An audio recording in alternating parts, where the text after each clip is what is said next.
आज समझ लो, हम सब झल्ला एक बैंक से चोरी करना है, मतलब डकैती करना है।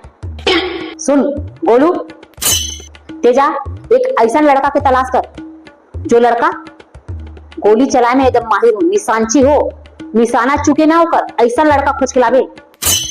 और दूसरा बात, वो लड़का देखे से चोर नहीं दिखना चाहिए। जा। और क्रिस, ते सुन, तोला कैसे बैंक में घुसना है और चोरी करना है, ये बात ला मैं तोला आज सिखा दूं। चल। ठीक है मैम, हो जाएगा। बैगन।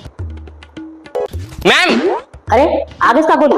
लड़का मिल गया। अरे वाह बेटा, ढूंढ रहे, वो निशाना बराबर है। आपको जैसा लड़का चाहिए था ना, वैसा ही लड़का ला। बहुत अच्छा। यार 6 साल का ट्रेनिंग लिया बंदूक चलाने का। 6 साल का ट्रेनिंग है, वाह भाई। है। चलिए, कहाँ है लड़का, दिखा। आइए।